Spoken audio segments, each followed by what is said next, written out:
ficou escondido novamente e o Partido Comunista, que ele continuava sendo do partido, o mandou para São Paulo, 37. E ele veio para reorganizar o Partido Comunista aqui. Ficou atuando até 39. Aí ele fazia, naquele tempo era mimeógrafo, né? Fazia aquele material todo para distribuir clandestinamente, organizou operários. Ele sempre foi muito ligado ao movimento popular e ao movimento operário, né? E os intelectuais também. Foi preso em 39. Para onde é que ele foi? Para a Ilha Fernando Noronha.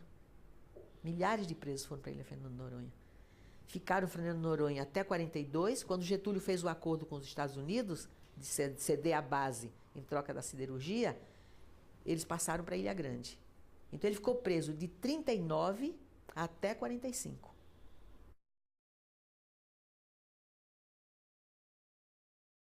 Bom, ele, quando saiu da cadeia e foi deputado, que assombrava as pessoas pela inteligência, pelo conhecimento, muitas pessoas não sabiam que ele tinha estudado tanto na cadeia também. Quer dizer, ele teve a base até o terceiro ano de engenharia e depois foi por conta própria mesmo. Ele estudava grego, italiano, inglês, francês, tudo ele estudou na cadeia. Eu sabia muito inglês, mas ele sabia mais do que eu escrevendo e traduzindo. Ele não sabia falar, porque como ele estudou sozinho, na cadeia, você é autodidata, aí você não conversa com ninguém. E ele teve uma coisa fantástica, que na cadeia ele criou a Universidade Popular.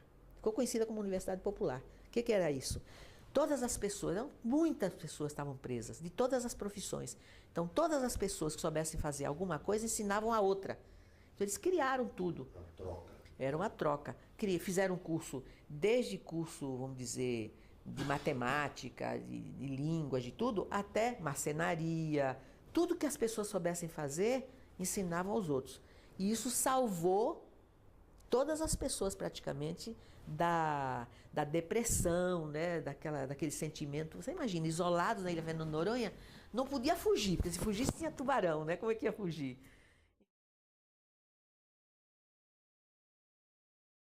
Quando Marighella ia para a China, eu não sabia que ele ia para lá. Um dia ele chegou em casa e disse assim, Clara, não, porque isso é muito engraçado, que mostra a personalidade dele, né? Chegou e disse assim, você sabe que eu vou viajar.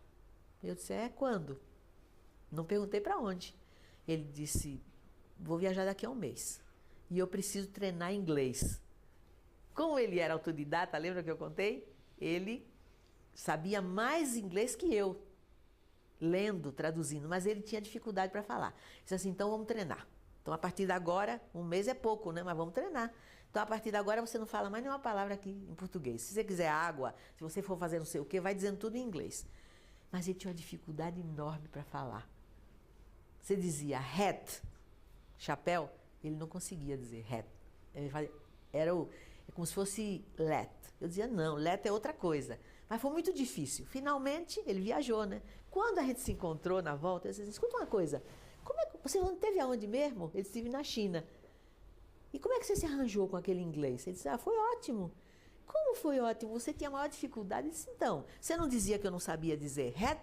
Os chineses também não dizem hat, eles dizem hat. E eu me entendi perfeitamente com eles.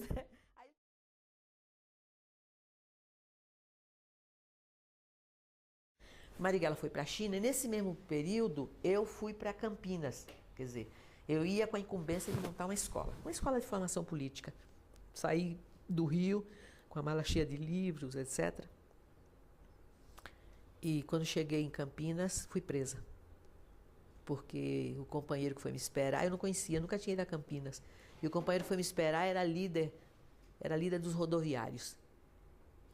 E estava clandestino também. E estava com prisão preventiva. Eu não sabia nada disso, né? Cheguei lá, desembarquei na estação. E enquanto ele foi me levar para uma casa onde eu ia ficar, para depois montar a escola e tudo, a polícia, suponho que tenha sido isso, né? A polícia o localizou, porque ele estava sendo procurado, e ele foi me buscar na rodoviária. Olha que mancada, né? Daí, até ele me levar da casa, fazer aquela mudança toda, a polícia localizou e cercou os dois. Como ele conhecia a cidade, ele conseguiu fugir. E eu fiquei ali. Comecei a gritar, abaixo a ditadura de Getúlio Vargas. Mas não tinha ninguém, né? Só a polícia em volta de mim. Eu estava indignada, né? Eu tinha acabado de chegar na cidade, não tinha feito nada. Eu com a mala de livro cheia de... E tinha uma faixa linda, né, japonesa, que um companheiro tinha ido a um congresso de trabalhadores agrícolas no Japão, não sei aonde. Linda a faixa. E eu tinha posto a faixa dentro da mala, né, para mostrar que era, como é que se fazia em outros países. Eu nem sabia, dizia viva os trabalhadores da agricultura, sei lá o que era uma coisa desse tipo. Quando eles me prenderam, que abriram a mala, que viram aquela faixa, também não sabiam o que queria dizer, nem perguntaram a ninguém, cheia de livros de economia política e tudo. O que saiu nos jornais? Que eles tinham prendido uma espiã comunista.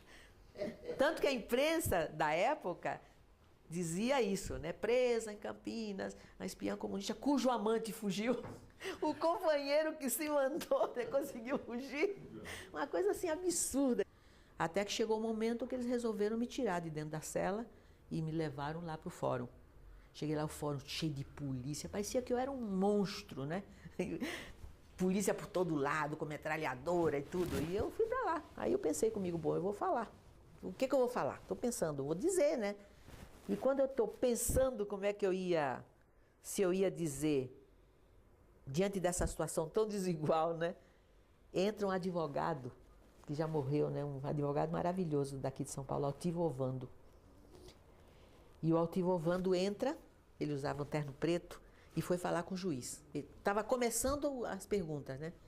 Daí ele chegou lá e cochichou lá no ouvido do juiz, né? E o juiz fez assim e ele veio para perto de mim. E aí ele chegou e disse assim, que eu tinha que dar meu nome verdadeiro, porque senão eu não podia, eles não podiam impetrar habeas corpus. E eu sofri muito com isso, viu? Porque eu pensei que eu ia sair daquela cadeia sem eles saberem meu nome de verdade, para protestar contra o absurdo que era aquela prisão, né? Daí quando ele disse que eu tinha que dar um nome, não teve jeito. Quando o juiz perguntou, seu nome? Aí eu falei, Clara Scharf. Todo mundo, a imprensa toda que tinha acompanhado tudo, ficou... Aí ele perguntou, assim, a senhora é membro do Partido Comunista? Eu disse, não. A senhora é comunista? Eu disse, sou, com muito orgulho. Aí o pessoal do Rio impetrou um habeas corpus pelo Rio, alegando que eu era uma pessoa que eu tinha chegado em Campinas com a mala de livro, etc e tal, não tinha feito nada, nem tinha aberto o livro ainda, né? E aí eles firmaram a jurisprudência, que foi firmada em consequência desse caso, que ter material, que eles diziam, material subversivo, não era crime. Era crime você ser apanhada distribuindo. A partir daí é que eles me soltaram.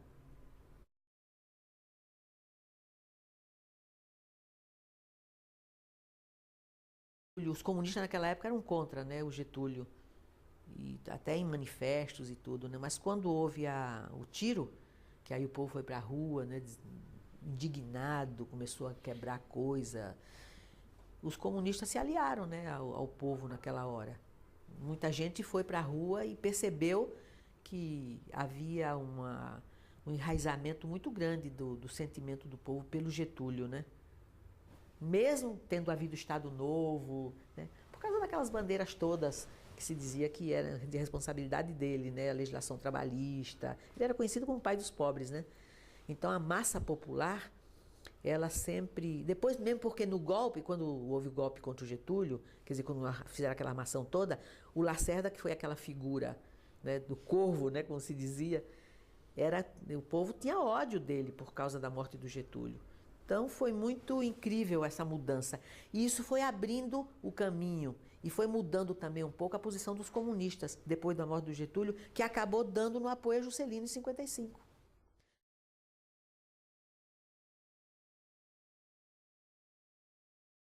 Quando Juscelino foi eleito, os comunistas já tinham feito um acordo com ele. Não sei se vocês sabem disso. Quem participou dessa conversa foi o Marighella, o Letelba Rodrigues, estão todos mortos, e o Jorge Amado. O acordo era o seguinte, se o Juscelino concordasse em respeitar liberdades no país e legalizasse o Partido Comunista, ele teria em troca o apoio à candidatura dele na presidência. E o Juscelino fez o acordo, só que ele não cumpriu depois de legalizar o partido, mas os comunistas ficaram legais. Ele não legalizou o registro formalmente. Inclusive os comunistas e outras pessoas participaram dos comitês de apoio a Juscelino em 55, eu mesma participei de um comitê no Rio. Todo mundo fazia campanha, né, de apoio a Juscelino. E os comunistas tinham sede na Cinelândia, todo mundo perguntava assim, onde é que tá o pessoal? Onde é que eu falo com Marighella, com o Prestes? Assim, ali no prédio da Cinelândia, que eles alugaram lá um salão enorme, e lá o pessoal se encontrava, reunia, era tudo aberto.